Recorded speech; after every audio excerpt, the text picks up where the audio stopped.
Pampa Debates. Oferecimento GBOX Previdência e Seguro de Pessoas. A proteção certa para a sua família. Unimed Porto Alegre. Cuidar de você. Esse é o plano. Biscoito Zezé. Carinho que vem de família. Crédito Simples Banrisul. Simplesmente para ver você crescer. E Sistema Osergues Sescope RS. Cooperativismo. A grande força do Rio Grande. Estamos iniciando mais um Pampa Debates. Pampa Debates hoje com estrelas aí de primeira grandeza, hein? Parabéns. E depois a gente sabe por que temos essa audiência que temos. Meu vice-governador Ranolfo Vieira Júnior, vésperas de ser governador de novo. Tudo bem? Prazer tê-lo aqui. Tudo bem, prazer é todo nosso. Uma boa noite a ti, aos nossos telespectadores. Prazer estar nessa mesa aqui, ao lado do ex-governador Germano Rigoto, dessa figura da Assembleia Legislativa, nosso líder do governo, que tão bem tem representado, tem liderado o nosso governo na Assembleia Legislativa, que é o deputado Frederico Antunes, o deputado Eric Lins também, nosso parceiro, sempre ministro Carlos Marum. Muito obrigado. Bom, já apresentou todo mundo. Agora e ainda o Daniel... Vamos trocar de lugar? Vamos trocar de lugar. Não, mas obrigado. O governador, quase em exercício, não cumprimentar seus pares numa mesa de debate. Fica ruim. Tá certo, obrigado. Então, um abraço e a qualificação de todo esse grupo aí. Só o Paulo Sérgio para fazer isso aí, trazer essas figuras todas aqui numa segunda-feira, né, de inverno. Parabéns pelos índices de segurança pública. O senhor que acumula também as funções de secretário de segurança pública. Parabéns, os resultados são positivos. Muito obrigado. E o que eu gosto mais é o seu reconhecimento do trabalho que vem sendo feito, especialmente pelo antecessor José Ivo Sartori. Eu sempre digo, e vou aproveitar esse momento aqui para dizer novamente, né, o governo do Estado não começou dia 1º de janeiro de 2019, e na área da segurança pública, até por uma questão ética, acima de tudo uma questão ética, nós temos que reconhecer o trabalho que foi feito no governo anterior, pelo governador Sartori, especialmente o último ano de governo, já apontando importantes reduções em alguns indicadores de criminalidade. Então, para fazer justiça, nós temos que reconhecer. Mas, né, eu quero aproveitar de novo esse momento para repetir o que o governador Eduardo Leite tem dito: nós não queremos ser e não seremos um governo de ruptura, queremos ser um governo de evolução, e me parece que esses dados da segurança pública, ampliando, né, a redução desses indicadores, representa muito bem esta evolução que nós queremos ser no governo Eduardo Leite e delegado Ranolfo. Eu só não entendo como é que prende bandido que mata policial. Só isso que eu não consigo entender. Não vou entrar em maiores detalhes, né, governador Germano Rigoto? Não sei. Não, eu não vou entrar em detalhes, o meu problema é isso, mas... Primeiro, a alegria de estar aqui, cumprimentando o governador Ranolfo, quero dizer que é muito importante esse reconhecimento do trabalho e a continuidade de trabalho. Eu acho que a pior coisa que pode acontecer é um governo deixar o outro assumir e simplesmente acontecer uma interrupção em tudo aquilo que de positivo estava acontecendo. Claro que um governo vem e o governador Ranolfo vem com ideias novas, e a experiência que ele tem na área de segurança é uma experiência muito grande, e vai acrescentar muito, está acrescentando muito aquilo que estava sendo feito. Mas eu acho que esse reconhecimento e essa continuidade, eu quero lhe cumprimentar, porque eu acredito que para o Rio Grande do Sul isso é muito importante. Frederico Antunes, está todo mundo feliz no governo antigo, né, Frederico? Vitorioso.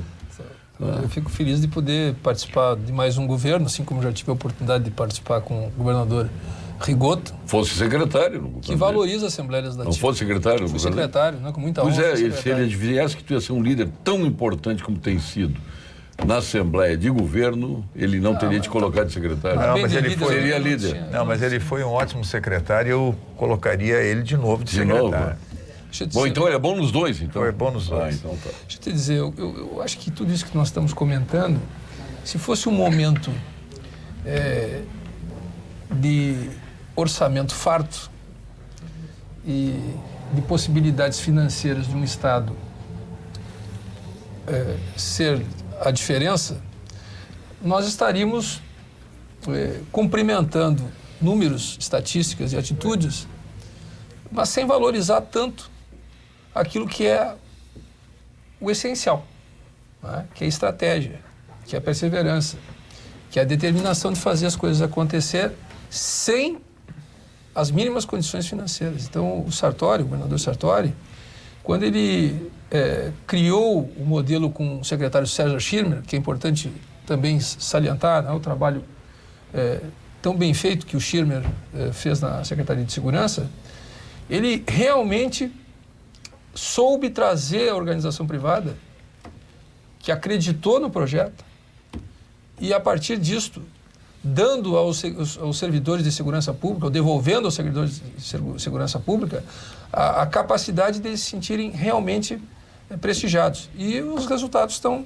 acontecendo, mas, logicamente, né, que eu não posso também deixar de manifestar pela capacidade e competência do governador Ranolfo.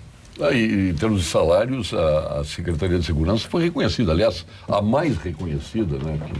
Hoje um soldado da brigada está ganhando R$ 4.500, está ganhando bem, se compararmos com outras atividades do poder público estadual. Então, eu acho que é merecido, é um trabalho de risco, né, que precisa realmente ter esse diferencial. E o nosso carioca, deputado Eric Lins, o homem veio para o Rio Grande, veio para Rio Grande, depois foi para Uruguaiana, tomou o lugar do deputado Frederico Antunes em Uruguaiana?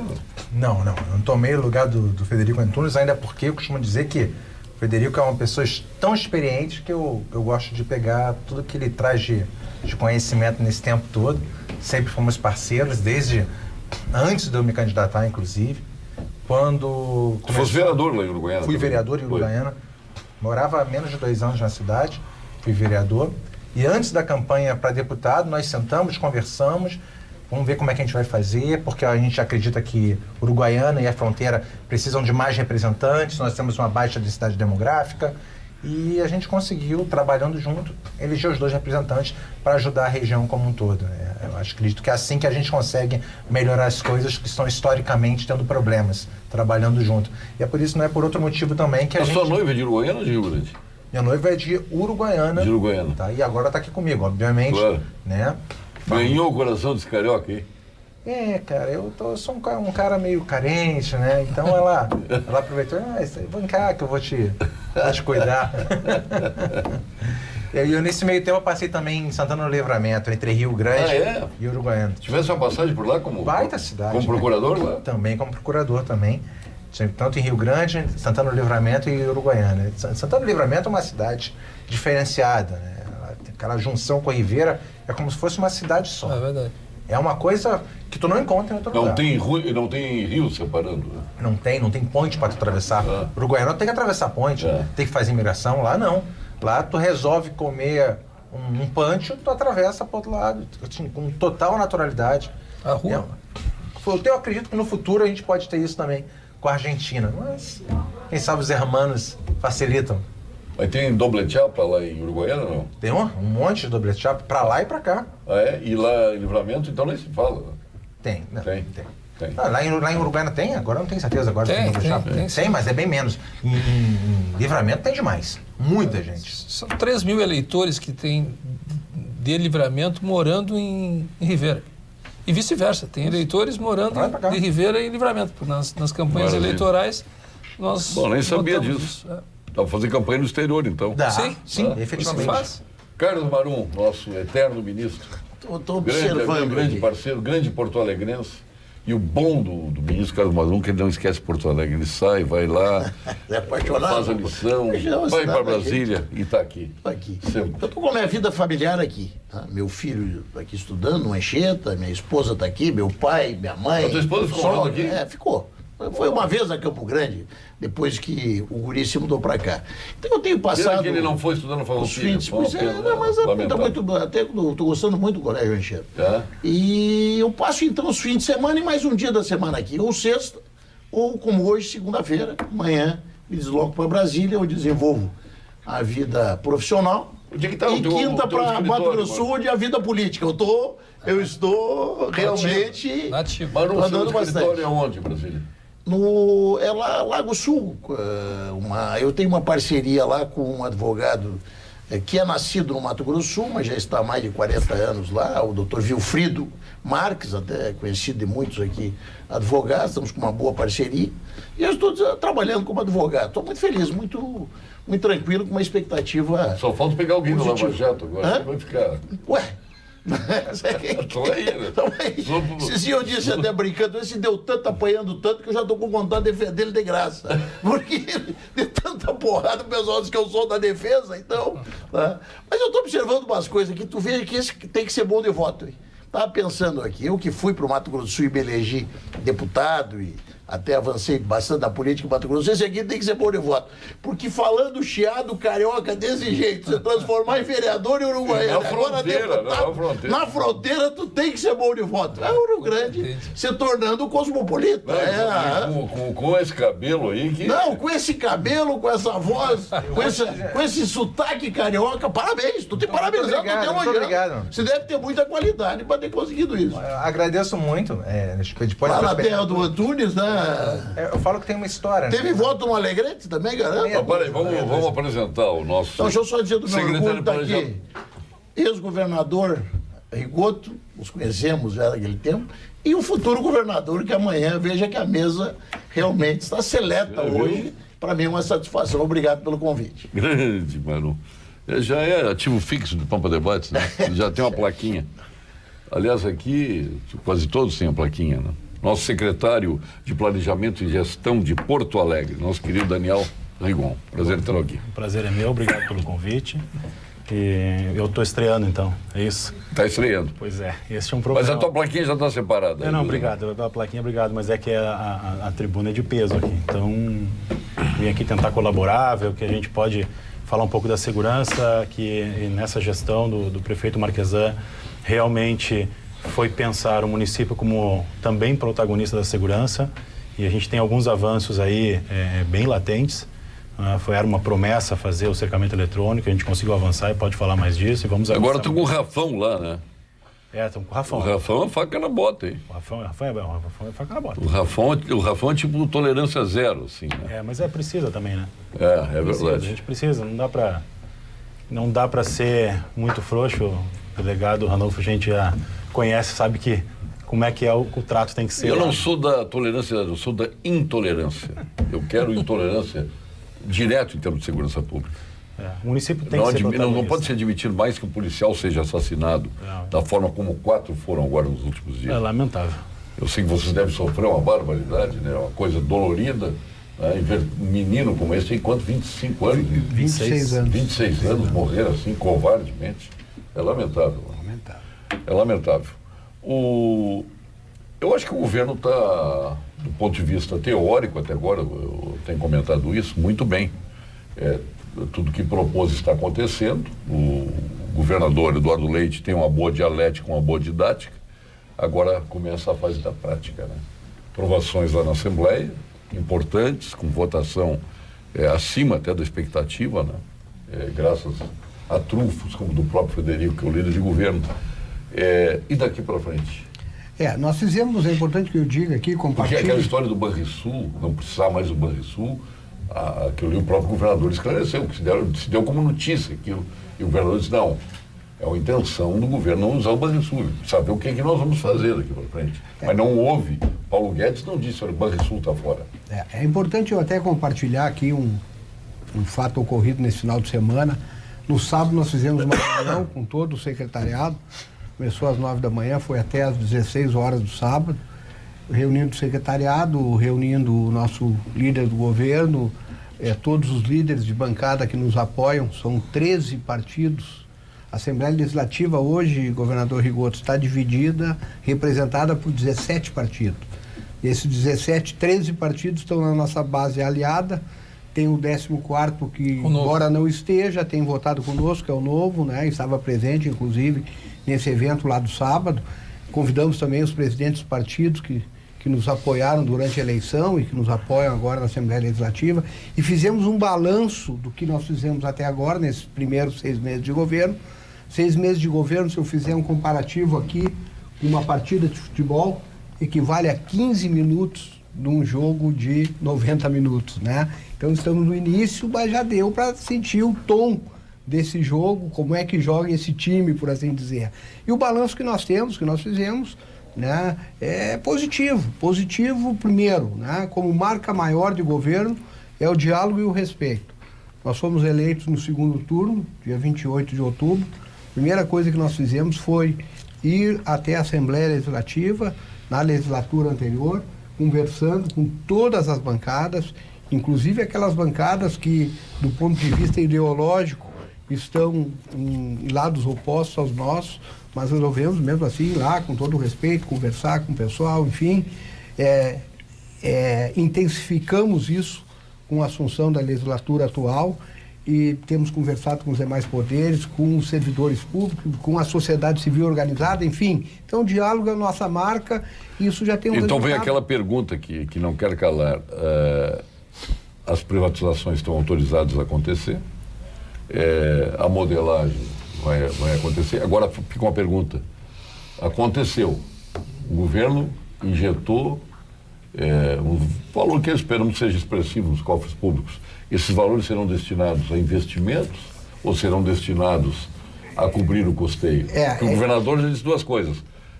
Passado não é custeio, passado é passado. Então, em realidade, é importante... Mesmo que seja para pagar custeio que ficou para trás do passado, não é custeio? O importante a gente dizer, em primeiro lugar, antes de eu enfrentar essa tua questão, é reconhecer aqui o protagonismo da nossa Assembleia Legislativa.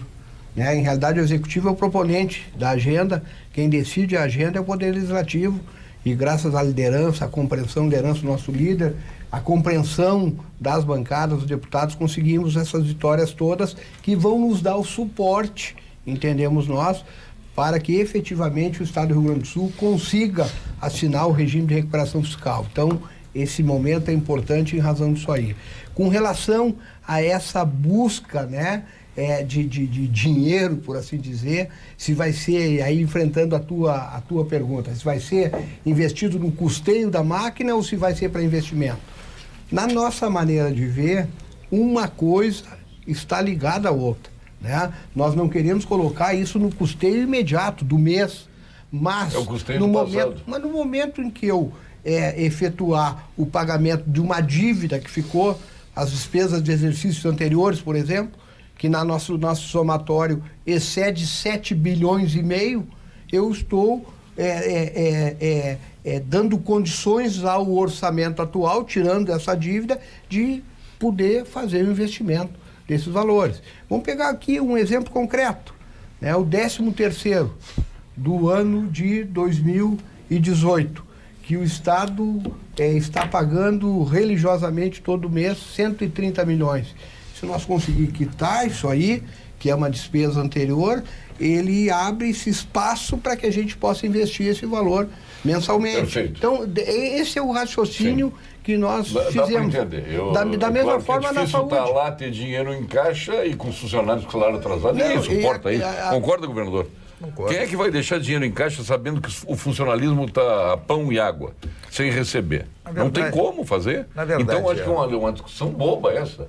Eu acho que entrou um dinheiro, tem que... Primeira coisa, saudar o que deve com os funcionários. Bom, é o menos eu penso. A primeira questão que a gente tem que levantar é que o Estado não tem como abrir mão da recuperação fiscal. E as ações que o governo está adotando, dando continuidade, inclusive, àquilo que vinha acontecendo no governo anterior, é exatamente fazer com que o Estado tenha condições de acessar o plano de recuperação fiscal. Pois bem, a partir daí, o que o Estado vai conseguir? Primeiro, não pagar a dívida, que não está pagando. Se vier a pagar, tem aí já 5 bilhões, 5 bilhões acumulados de meses que não foi paga a dívida. Imagina se o Estado tiver que pagar essa dívida. Eu tive 4 anos sem perdão de um dia. Tive que pagar 4 anos em torno do ministro Marum, em torno de 2 bilhões ano. 4 quase uma anos, mágica, né? Se atrasasse um mês, simplesmente bloqueava as contas do Estado. E com duas grandes secas. O Estado com 2 grandes estiagens, mas o Estado não está pagando há alguns meses. Tem 5 bilhões que vai ter que ser pago um dia. Segundo, essa questão de voltar a pagar a dívida com a União é uma tragédia para o Estado. Sim. Se o Estado está com dificuldade, imagina tendo que pagar a dívida com a União. Então, a recuperação fiscal é necessária.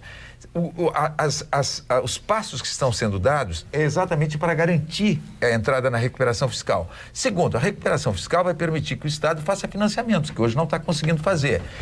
Esses financiamentos e tudo aquilo que entrar no caixa, obrigatoriamente saldar o passado, saldar passivos, significa a possibilidade do Estado ter condições de investir, que ele não está tendo condições de investir hoje.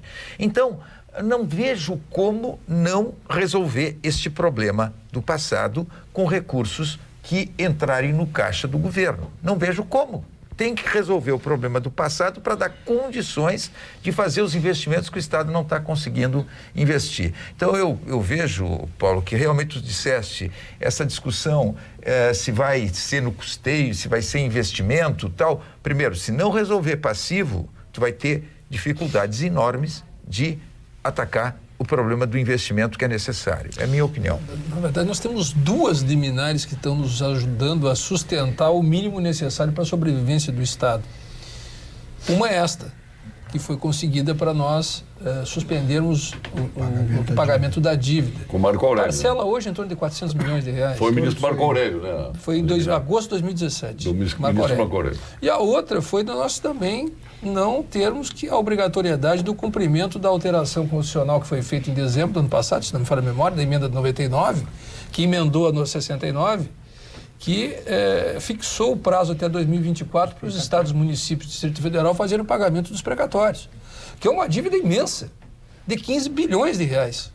O Estado, através das conciliações, através das compensações, ele avançou 1 bilhão de reais por ano a mais do que vinha sendo feito. E demonstrou com isso, olha, eu tenho condições de começar a pagar o 1/10 destas prestações no momento que eu tiver a capacidade da minha recuperação. Ou seja, isso também vai fazer parte de uma dívida de custeio, com uma obrigação de cumprimento.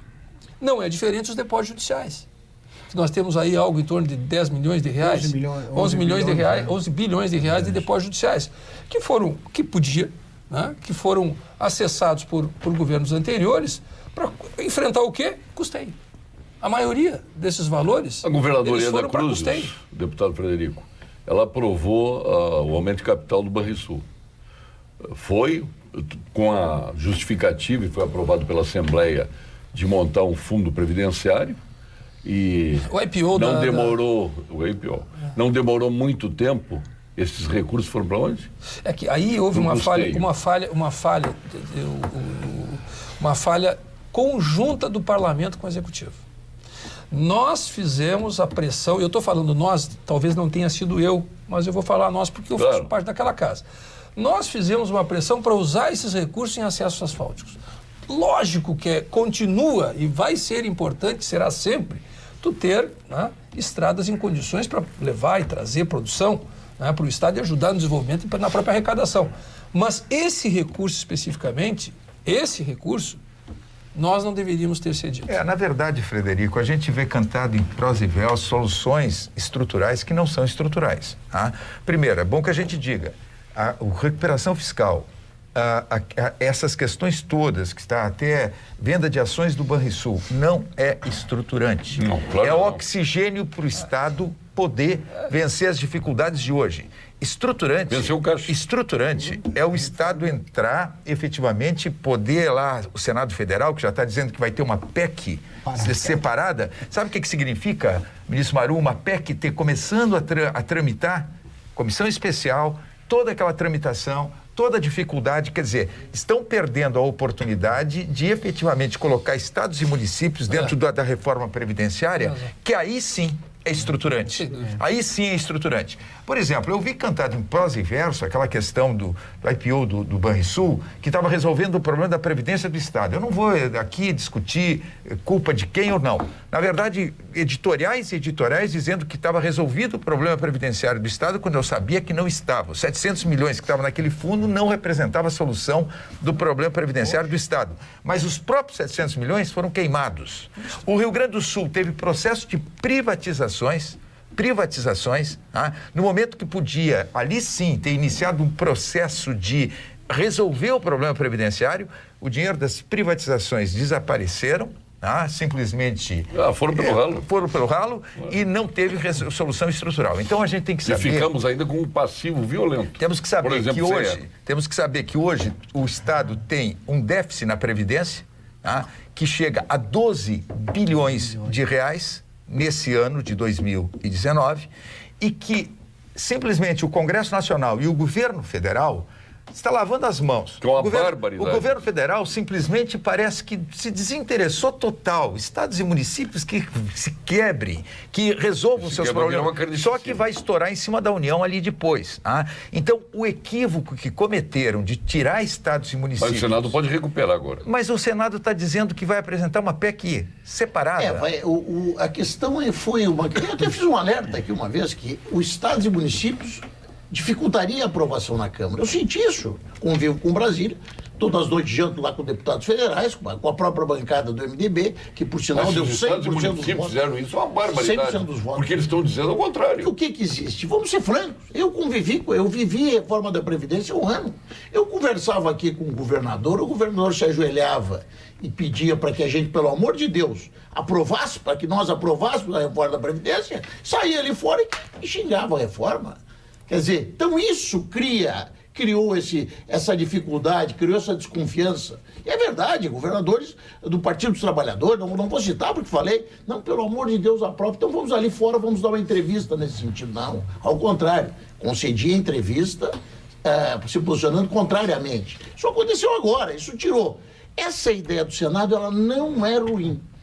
Ela não é ruim. Ela pode ser aprovada rapidamente, ou seja, nós não perderíamos agora o foco dessa PEC aprovada na Câmara, e ela seria aprovada no Senado sem mudanças, sem a necessidade de voltar à Câmara. Acho que esse é o problema maior. É o temor de voltar para a Câmara. E o Senado poderia conduzir essa PEC com rapidez e mandá-la de volta para a Câmara, que seria incluindo estados e municípios. É um absurdo estados e municípios ficar fora, é um absurdo. Deputado... Não, é errado, é ruim para o Brasil, é péssimo para o Brasil. Mas realmente aquilo trazia, e eu do grupo tenho alertado, trazia riscos para a aprovação. Bem, eu tenho uma visão um pouquinho diferente, tanto da reforma da Previdência, quanto da situação do Estado. Eu costumo dizer que antes de qualquer prognóstico, a gente tem que fazer um diagnóstico o mais profundo e sincero possível. Conforme o governador Rigoto falou, nós temos um déficit anual de 12 bilhões. Tá? A gente arrecada por ano. As contribuições das pessoas para o regime próprio dá 4,4 bi por ano. Só que a gente gasta mais de 15. Dá quase 1 bi por mês de gasto. Tá? Significa que a venda das estatais vai cobrir esse déficit mais ou menos uns 3, 4, máximo 5 meses, tá? A questão não é essa, a questão é que a gente tem que fazer o possível para que essas empresas consigam produzir mais e pagar os seus ICMS em dia e gerar mais ICMS, tá? Não é a venda delas que vai solucionar o problema, mas fazê-las... Quanto representa? Fazê-las de injeção por mês que a CE não paga. É essa que é a questão. A CE é um depositário, eu não sei por que não existe uma ação em cima da CE. A gente está corrigindo um erro que é o não pagamento do ICMS ou o não atingimento da escala pela CRM e pela Sulgás. Esse é um ponto. O segundo ponto é, nós temos mais ou menos uns 70 bi de dívida com a União. Essa dívida está suspensa por uma ação que a Procuradoria do Estado impetrou, tá? Tem uma liminar impedindo que nós soframos os problemas ou as sanções da União pelo não pagamento. Agora, existem algumas perspectivas que essa dívida não voltemos a pagar, tá? Pode ser que nós não venhamos a pagar esses 5 bilhões. Por quê? Tem dois motivos, duas questões. A questão da compensação com a Lei Candir não é, talvez, a solução. Nunca vai acontecer, muito que isso vai acontecer. Entretanto, o fundamento da ação que a PGE colocou e o motivo pelo qual nós não estamos pagando para a União e não estamos sofrendo a sanção é que existe uma séria desconfiança, e esse é o argumento da ação judicial, de que existe anatocismo. O que é anatocismo? Tá? É juros sobre juros. E se isso for efetivamente confirmado, abrem-se 3 grandes possibilidades, tá? A melhor delas é que nós passemos a ser credores da União, porque já teremos pago mais do que adequado. A segunda é que talvez fiquem elas por elas. Ou, na pior das hipóteses, nós fiquemos devendo bem pouquinho, tá? Então, pode ser que amanhã essa ação seja julgada e o anatocismo efetivamente constatado e nós venhamos a abrir mão, deixar de pagar esse prejuízo todo. Só uma parte para poder não perder o gancho da... Claro. E isso foi um dos assuntos que nós procuramos colocar na pauta do debate de uma audiência pública lá na Assembleia Legislativa, com a presença do secretário da Fazenda, com a presença da secretária Leani, que é a secretária de Planejamento, quando estávamos conversando das obrigações ou daquilo que o Estado terá que fazer, e complementando aquelas 7, vamos dizer assim, principais obrigações, além disto, para evitar, né, que percamos a segurança do que estamos defendendo, Eric. E aí veio a pergunta, não teremos que abrir mão desta ação para assinarmos o regime de recuperação fiscal? O que nos foi respondido? Não. Aí eu fecho meu comentário, porque isso é fundamental. Que permanecemos, e é possível juridicamente. O Estado tem duas ações. Vamos esperar para... O Estado tem duas ações. Vamos falar com o Cremers? Mas tem essa ação e tem a ação da Lei Candido também. O Cremers é contra a abertura de novos cursos de medicina e a criação de mais vagas nos cursos existentes. Mais do que quantidade, é preciso buscar, isto sim, mais qualidade na formação. Hoje são 336 faculdades de medicina no país e 450 mil profissionais em atividade. Não faltam médicos. Nós precisamos de mais estrutura e uma política séria de saúde.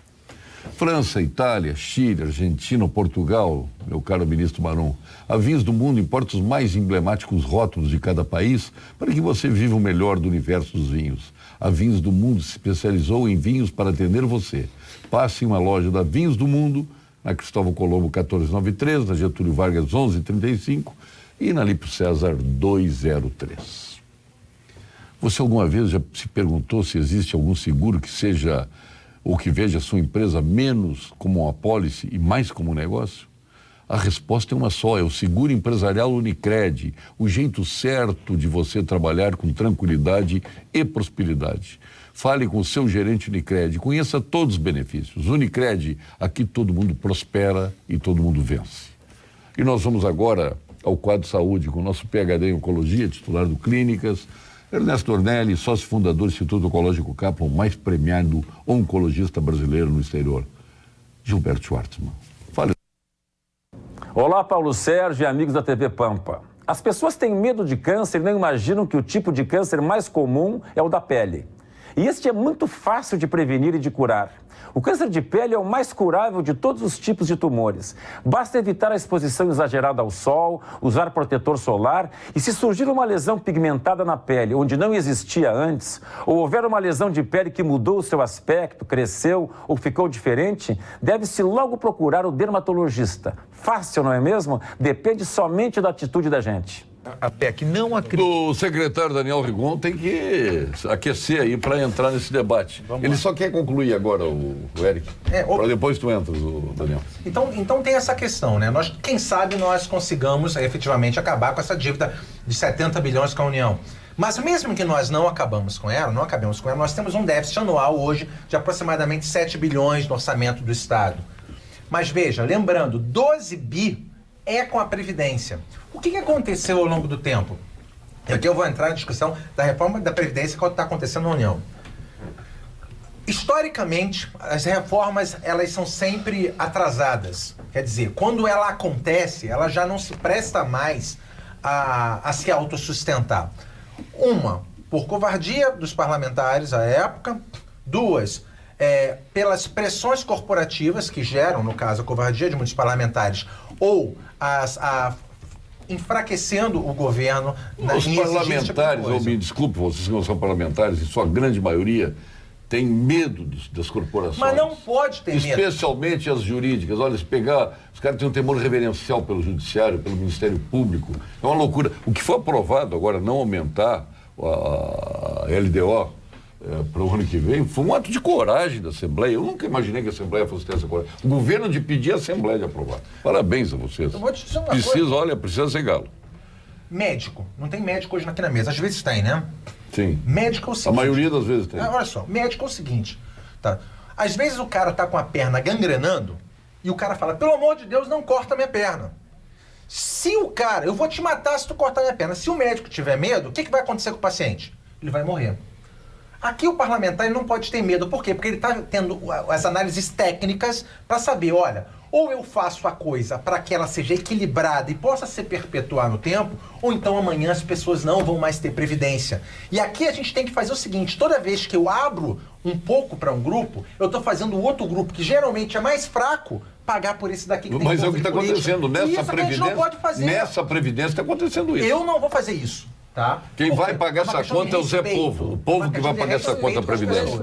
Vamos ouvir o Daniel Saúde. E outro problema que vai ser gerado, a não colocação de entes, estados e municípios, são as assimetrias. Sim. As assimetrias, nós vamos ter estados com situações cada vez mais diferentes, municípios com situações mais diferentes, porque algumas câmaras vão aprovar, outras não vão aprovar, algumas assembleias sim, outras não, e nós vamos aumentar as diferenças, que é combatida. E uma frase pela para própria terminar. Isso é péssimo, mas é uma realidade. A possibilidade... O Estado que não fizer o dever de casa nessa questão vai começar a ficar afastado de investimentos, vai entrar numa roda reversa que... E para passar para o nosso secretário aqui, ó. Vai tender para uma tragédia. A reforma que está sendo feita hoje em Brasília está horrível. Está mal feita, está toda quebrada. Dá licença. O senhor é um homem de coragem mesmo. Não, tá torta, mal feita e mal escrita. Tá? A questão é a seguinte, se tivesse feito a original do Paulo Guedes, seria diferente. Agora, é o seguinte, se não for colocados os estados e municípios lá, abre-se uma janela de oportunidade que talvez seja a nossa tábua de salvação dos estados. Porque se jogar responsabilidade para os estados, aí eu tenho certeza. Hoje, essa Assembleia aqui do Rio Grande do Sul não vai fugir da responsabilidade e talvez faça uma reforma melhor do que a reforma que está sendo feita na União. Secretário Daniel. Vamos lá. O Estado está uma situação complicada. Na realidade, o Estado, a Prefeitura, o Federal, a única diferença é o tamanho para uma empresa privada. Vamos só fazer uma comparação. Tem duas finalidades, né? Não a finalidade de entrega de produtos à sociedade, mas em si, em termos de receita e despesa, né? O que acontece é que o Estado, ele gasta mais do que arrecada, obviamente, e ele está numa grande RJ, que para uma empresa privada é uma RJ. E o grande ponto é que tem muito sócio na receita e nenhum sócio na despesa. Na verdade, não o sócio no sentido mas de lutar pela receita e não lutar pela contenção de despesa, tal qual uma empresa. Então, vai ter um momento em que o governador Eduardo Leite, o vice-governador está aqui, o governador amanhã, né, em que instrumentos de gestão não vão ser suficientes. Já não são. Eu tenho certeza que o governador Sartori tomava algumas atitudes, enfim, mas vai chegar um momento em que os instrumentos de gestão não serão suficientes. E quando isso chegar, aí a gente tem um problema muito sério, porque você consegue conter a despesa com algumas ações. No município de Porto Alegre a gente conseguiu fazer algumas contenções no primeiro ano. No segundo ano já foi um pouco mais difícil, porque o capim já não é mais alto, não consegue mais fazer, não é mais um telefone, não é mais uma energia elétrica, não é trocando a fonte de energia, trocando o perfil da dívida, uma mais longa por uma mais curta. Vai chegar um momento que você precisa fazer aquela reforma mais radical. E aí é que preocupa, porque você começa a não ter sócio nessa resposta, nessa digamos, revolução, né? Nessa reforma. Você precisa ter sócio nela. Quando eu digo sócio, é aquele que vai sentar e vai dizer o seguinte: ok, eu vou perder um pouco, mas nós vamos entrar junto nessa, porque senão todos vão perder. Bom, então vamos ver o seguinte, o governo do Estado está preparado para enfrentar uma reforma previdenciária? Sem dúvida enfrentar alguma. As corporações? Sem dúvida alguma. Está preparado para isso? Estamos preparados para isso. O senhor gostaria desse enfrentamento ou preferia que tivesse resolvido de lá? É importante primeiro, até na esteira do que foi dito pelo Marum, né, reafirmar aqui aquilo que o Eduardo tem dito, e eu, mais uma vez, vou repetir aqui, que o Estado do Rio Grande do Sul é amplamente favorável à reforma da Previdência. Nós não temos duas caras, por assim dizer, porta fechada é uma... Não, eu sei que não foi o Rio Grande do Sul, tranquilo, mas deixar bem claro isso aí, né? Mas é importante, o governador Rigoto já disse isso, nós temos um déficit que supera 12 bilhões, 12,3 bilhões. A nossa previsão é que esse déficit tenha um acréscimo de 1 bilhão ao ano, e a nossa projeção para 10 anos é que esse déficit chegue a 113 bilhões. Ou seja, isso é impagável, isso é o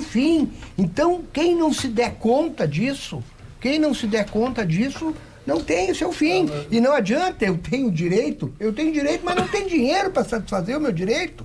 Né? Nós vamos ter aqui, talvez, o que aconteceu na Grécia, em Portugal, sendo reproduzido, talvez, de maneira mais agravada até. Então, nós temos, sim, que fazer alguma coisa. Nós somos favoráveis à reforma da Previdência feita pela União por uma série de motivos, mas especialmente para se evitar a questão da simetria que foi dito pelo nosso líder de governo. Não é possível que nós tenhamos no Estado brasileiro, né, 4.000 regimes previdenciários diferentes.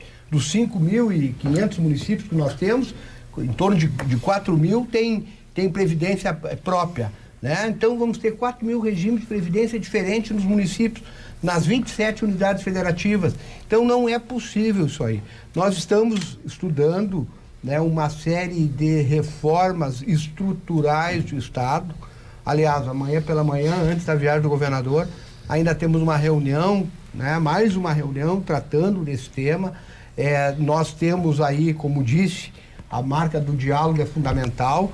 Nós estamos terminando esse estudo, né, no início de agosto, meados de agosto, queremos trazer a Assembleia Legislativa, apresentar antes de protocolar esses projetos, conversar com o Poder Legislativo. Queremos buscar os servidores públicos. Eu sou servidor público de carreira, sou delegado da Polícia Civil, da Ativa, né? Queremos buscar os sindicatos, as representações, aliás, como já fizemos no primeiro semestre, e conversar no diálogo, dentro dessa composição, tentando demonstrar ao nosso servidor a necessidade dessa reforma, pois quem vai sofrer com isso, né, é quem vai receber essa aposentadoria lá na frente. Agora, governador, eu quero dizer que respeito muito a experiência, a posição do Marum com relação à questão da PEC caminhar em paralelo lá.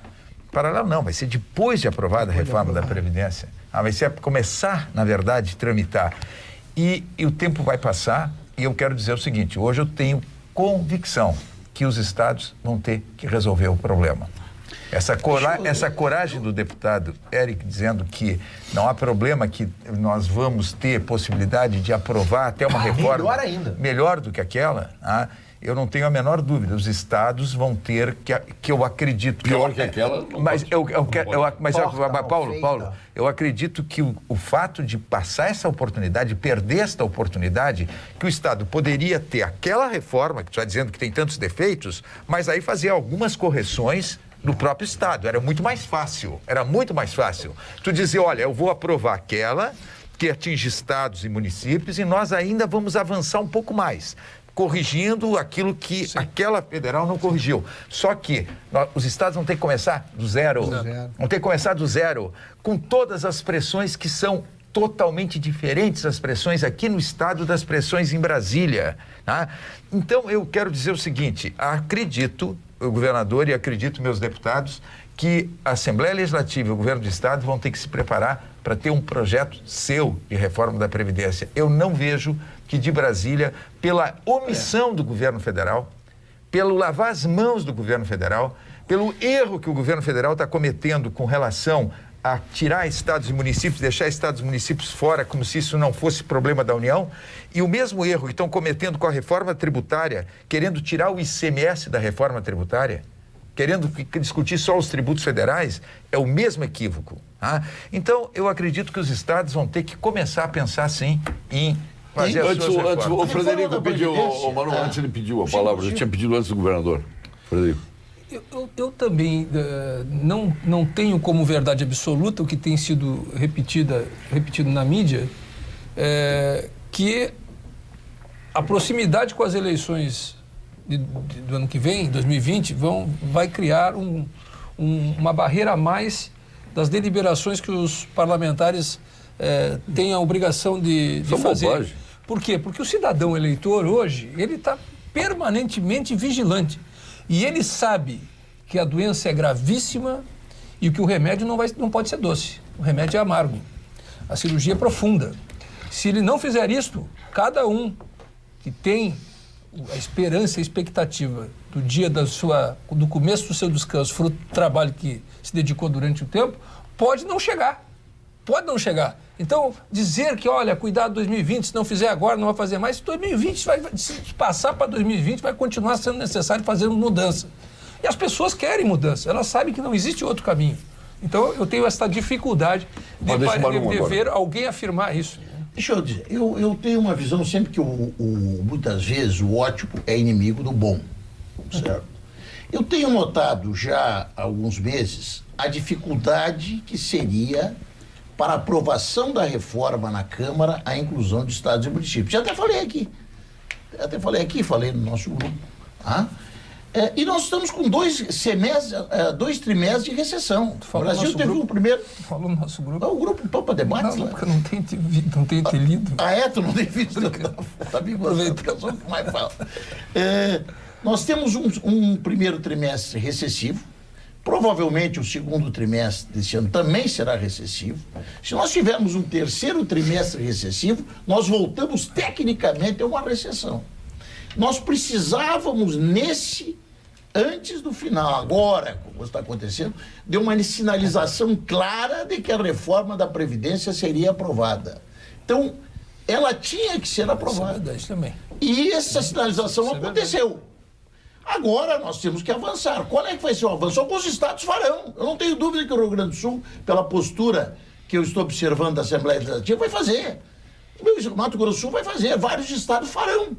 Alguns não farão. E esses, por quê? Terão que fazer, porque a reforma da Previdência não é projeto, não é opção, é destino.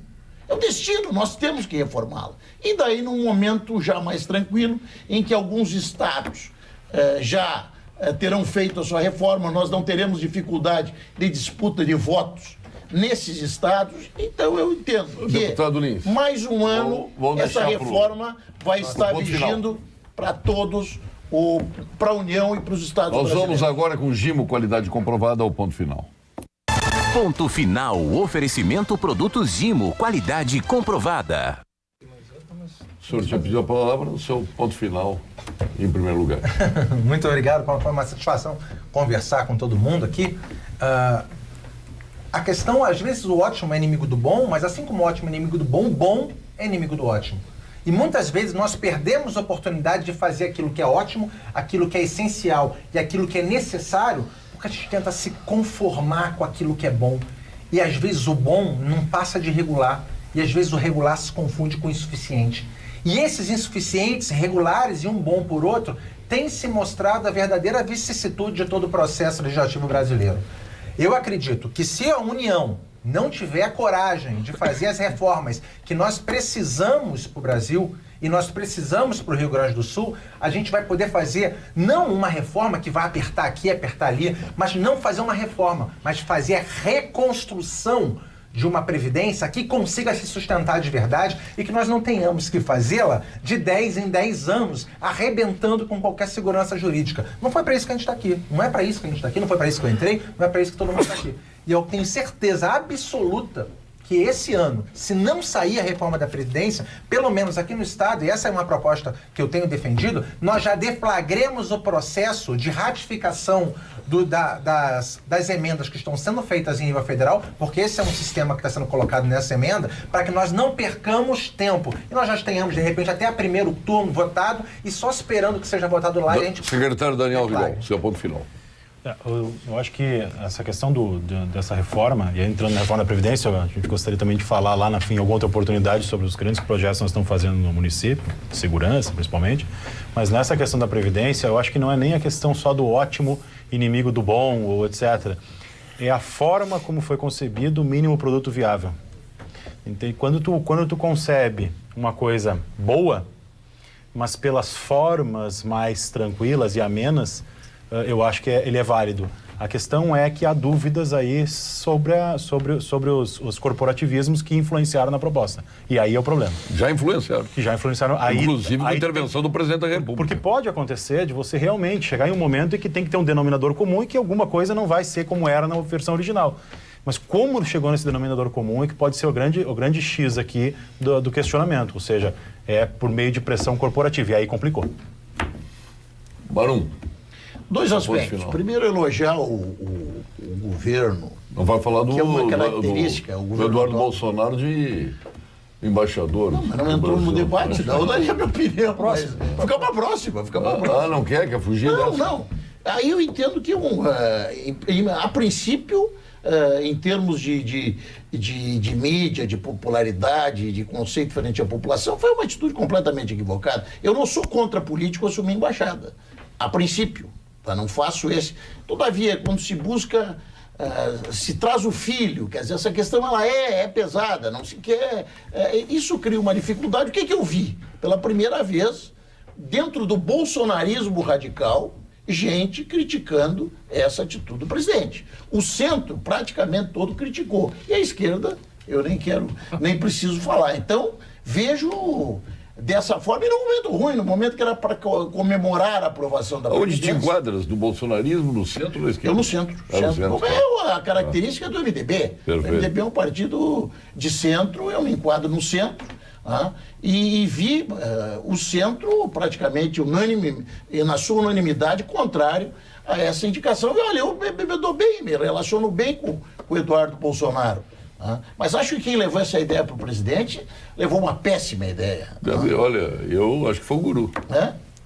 Será? Eu acho que foi o próprio ministro de Relações Exteriores. Mas eu queria destacar aqui, primeiro, essa questão do reconhecimento. Bolsonaro tem isso também, tu vê que ele reconheceu o papel do governo Temer na reforma, reconheceu. Ele é uma pessoa que tem o que eu penso é que ele recebe e aceita sugestões com muita rapidez. Isso que eu acho, porque a coisa eu chego, vem cá, por que tu não põe o Eduardo lá, Bolsonaro? Ele não tem filtro.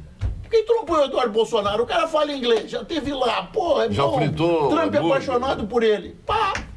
Faz uma declaração presidencial nesse sentido. Declaração presidencial é uma declaração que tem um efeito, como está tendo nesse momento. Mas ele é um homem que eu sinceramente, quando ele sabe reconhecer o nosso governo, eu tenho uma simpatia pela pessoa do presidente Bolsonaro, o que não me tira a capacidade de fazer uma crítica no momento que uma decisão é equivocada. Quando faz crítica anti-Bolsonaro, virou assim, é comunista, é comunista. O cara que faz uma crítica ao governo Bolsonaro é comunista, virou assim, é comunista. Deputado Frederico Antunes. Duas questões de tudo aquilo que nós ouvimos ser bem dito pelos colegas de mesa aqui, que me impressionam. Primeiro, nós tivemos uma mudança significativa na composição do Parlamento Federal. Muito. Eu não sei qual é o percentual, mas quase 50%. 52%. Esta mudança, ela me impressiona que na prática dos posicionamentos, das visões das pessoas que foram representar pessoas, ela, no primeiro teste, não foi possível vermos na prática. Por quê? Porque, e aí enalteço aquilo que também foi manifestado aqui, a força das corporações. É um negócio impressionante. Entrou gente nova, imagino eu, muitos vinculados também a corporações A ou B, para seguir a mesma coisa que estava sendo feito no passado. Então, esta mudança que todo mundo apostou como uma mudança positiva em termos de gestos e atitudes, ela... Na verdade, não existe nova política. O primeiro teste... O Paulo falou certo. Existe um temor reverencial da grande maioria dos parlamentares em relação ao Ministério Público, em relação à própria Polícia Federal e em relação ao Judiciário. É verdade, isso é verdade. Eu que, por algumas posições, eu fiz um enfrentamento a isso, noto com os colegas, não tenha sido, não recebi nenhuma retaliação. Esse é o primeiro mas ponto. É uma verdade, é uma verdade. Os cidadãos que não têm participação ativa na política, nas atividades políticas, eles apostam, ou apostaram, e continuam apostando, que as decisões elas têm que ser tomadas para que exista a possibilidade da harmonização, né, da vida de cada um que faz parte dessa população, e não só de alguns segmentos, que são privilegiados, ou que têm força maior, né, ou que gritam mais, etc. e tal. E a segunda manifestação que eu queria fazer é em relação à sequência positiva que esse Estado teve de vice-governadores. Eu não vou voltar atrás, porque poderia fazer manifestações tranquilamente também para outros vice-governadores. Mas a tranquilidade que está sendo dada para os governadores governarem. O Cairoli com o Sartori e o Ranolfo agora com o governador... O Antônio Hoffel comigo, por favor. Sim, não, eu só estou falando na sequência. Porque o Antônio Hoffel foi um companheiro de 4 anos... Por isso que eu disse, governador Rigoto, que eu não vou voltar, porque poderia também fazer as mesmas manifestações. Mas nestes dois, em sequência, os estilos, e eu também considero o Antônio Hoffel foi um excelente parceiro também, um ótimo vice-governador, mas eu teria que comentar os demais. Mas na sequência das gestões, o estilo dos vice-governadores, né, de parceria, de fidelidade e de proposições acrescidas pela técnica e pela competência na área da segurança pública do Ranolfo, sem dúvida nenhuma, no meu ponto de vista, chama a atenção positivamente. Governador Germano Rigoto. Olha, eu com relação à reforma da Previdência, eu concordo com o deputado Eric que, na verdade, essa questão da dívida com a União não é só... E muitos dizem, essa discussão da Lei Candir é bobagem, ficar batendo nisso. Não, na verdade a União se comprometeu a devolver 50% daquilo que os estados perdiam e no máximo ao longo desses anos devolveu 17%. O máximo foi 17%. Então tem isto que realmente em algum momento e o Tribunal de Contas da União e o próprio Supremo Tribunal Federal estão exigindo uma solução. Então este é um ponto. E o estado do Rio Grande do Sul tem ação no Supremo Tribunal Federal com relação à questão do ressarcimento da Lei Candir. Mas vamos lá. Mas não é só isso. Quando fala na dívida, deputado, essa dívida com a União, ela tinha o IGPDI mais 6%. E quando nós tínhamos uma Selic, quando foi assinado o contrato da dívida, a Selic era de 26%. A inflação era absurdamente alta, passava dos 40% a 50%. Então nós tínhamos um quadro que com a redução da inflação e com a redução da queda da taxa básica de juros, o contrato tinha que ter sido revisto, o indexador tinha que ter mudado. E o que aconteceu? O indexador não mudando, e qualquer contrato prevê isso, o indexador não mudando, o Estado foi pagando, não podia se endividar, porque tinha a lei de responsabilidade fiscal que impedia novos endividamentos, e o estoque da dívida crescendo. Isto vai ter que ser resolvido também. Então eu concordo, vai ter um momento que vai ter que ter um acerto de contas com a União com relação a dois movimentos, Lei Candir e renegociação da dívida. Mas eu só que para terminar, Paulo, queria dizer que eu fiquei muito triste hoje com uma notícia, viu?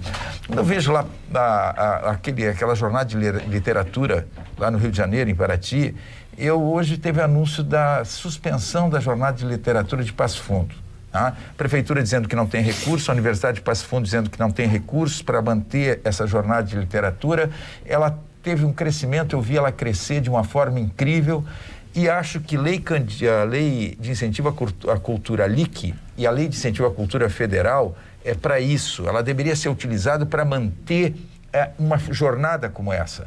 Eu não compreendo como se pode não utilizar, não sei o que aconteceu, mas não utilizar a Lei de Incentivo à Cultura do Estado e a Lei Federal para manter uma jornada que é fundamental para a cultura e ela tinha um crescimento incrível. Não é a primeira vez, né? Ela foi transferida para o ano que vem. Tomara que ela aconteça o ano que vem. Meu caríssimo vice-governador, que amanhã estará no exercício do governo do Estado. Eu começo agradecendo as palavras do Frederico Antunes com relação à nossa participação no governo, meu jeito de ser. Com relação ao que o governador Rigoto falou, é importante aqui eu também dizer, reafirmar a nossa mesma posição com relação à Lei Candir e a discussão no tocante à dívida, né? Só que, ao mesmo tempo que nós queremos buscar isso aí, não podemos esquecer disso aí, nós não podemos ficar sentados aguardando que isso possa vir a acontecer, né?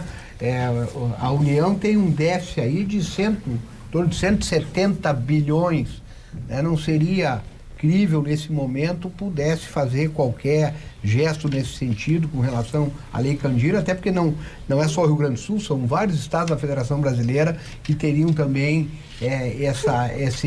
essa briga aí, né, com a União.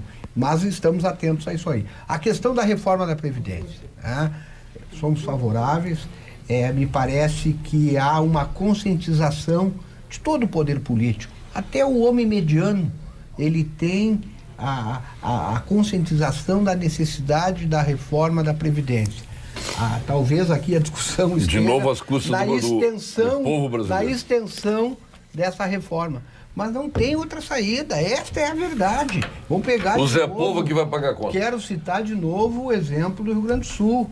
Né?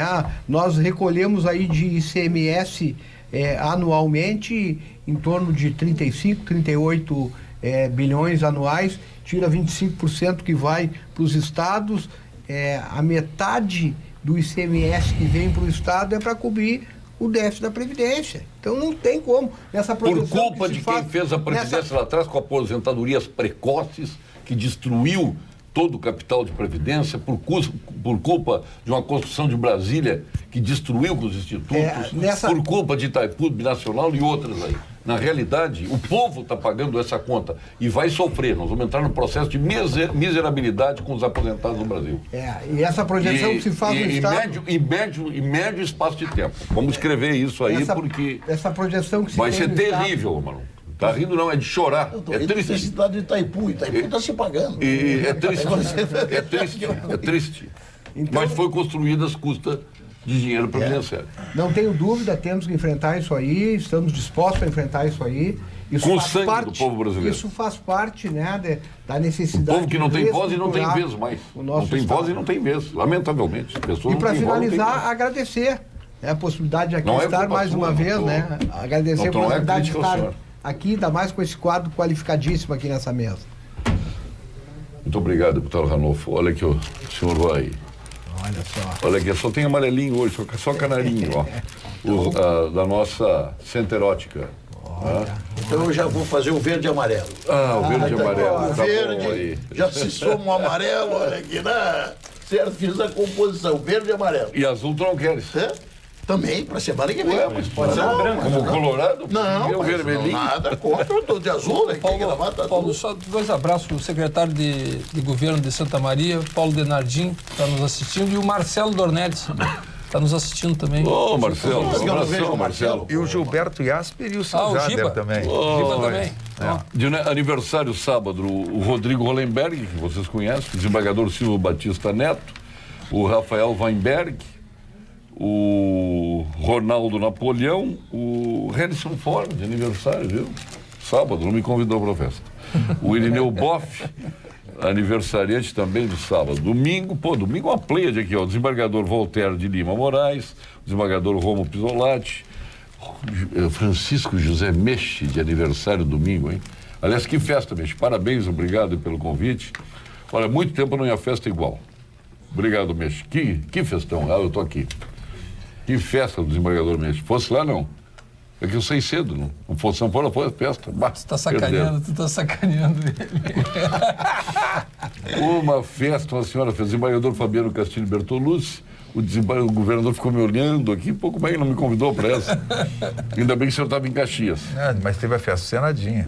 O desembargador Ney Wiedemann Neto, a juíza Andréia dos Santos Rossato, o juiz Rafael da Silva Marques, o Paulo Giovanni também, de aniversário do sábado, o Virgílio Périos, de aniversário, o grande Virgílio, da nossa Alcergues, da Alcergues Sescope. Né? E uma grande figura, uma grande liderança. E o Walter Nagelstein também, de aniversário, no domingo. E hoje, o ministro Hugo Carlos Schwerman, o juiz Luiz Antônio Colucci, Carolina Della Justina, a Mônica Guazelli, de aniversário, a Jéssica Weber e o Haroldo Santos, nosso colega jornalista, com o Ricardo Silveira, nosso colega publicitário. Permite eu sugerir... Além da Maristela Pavan, do Cláudio Candiota Filho. Posso sugerir uma pessoa mais naturalista? Quem? O deputado Issur Koch, que está nos assistindo. O Issur Koch? Está de aniversário hoje, um forte abraço ao colega. Mas não está aqui na relação. Houve uma falha aqui, né? Sugerindo. Parabéns a todos os aniversariantes, então. Obrigado. Eu que agradeço. Eterno ministro Marum, um dos grandes baluartes lá do governo... Temer, o governo da transição. O governo que sofreu melhor tanto, governo da história da República por hora de mandato. Temos porque ter orgulho do governo Temer. Nós do MDB e o Brasil tem muito a agradecer esse governo. Muito boa essa, tá bom. Tá bom. Tem todo direito. O nosso querido deputado, carioca que veio para o Rio Grande, conquistou o Rio Grande. Esse é bom de voto. É bom de voto. Olha, olha, eu vou dizer assim, agora, olha aqui, em um curto espaço de tempo, ele passou por Rio Grande, Livramento e Uruguaiana.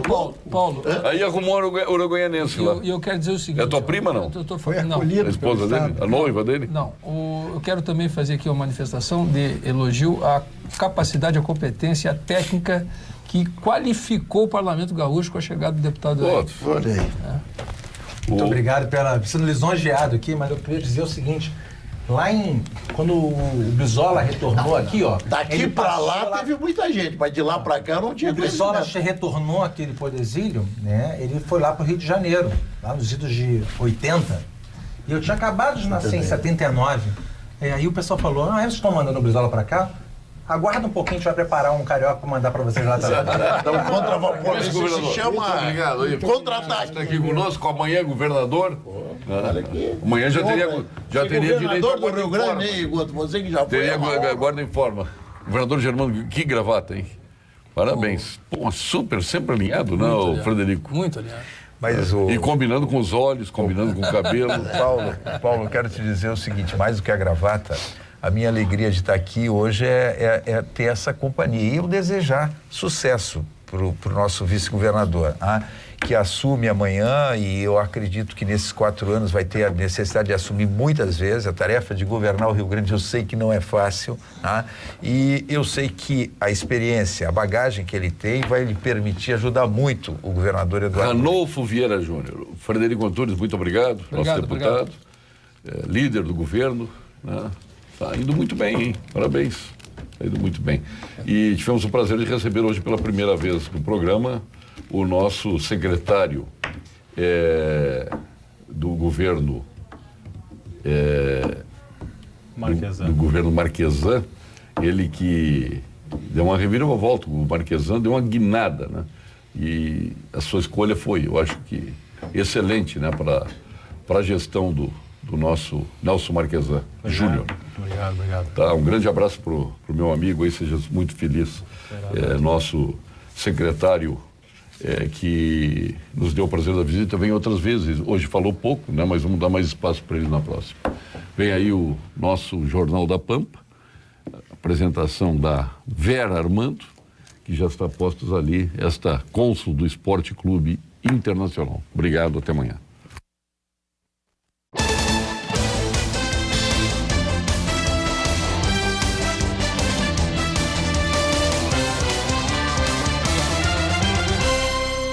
Pampa Debates. Oferecimento GBOX Previdência e Seguro de Pessoas. A proteção certa para a sua família. Unimed Porto Alegre. Cuidar de você. Esse é o plano. Biscoito Zezé. Carinho que vem de família. Crédito Simples Banrisul. Simplesmente para ver você crescer. E Sistema Osergues Sescope RS. Cooperativismo. A grande força do Rio Grande.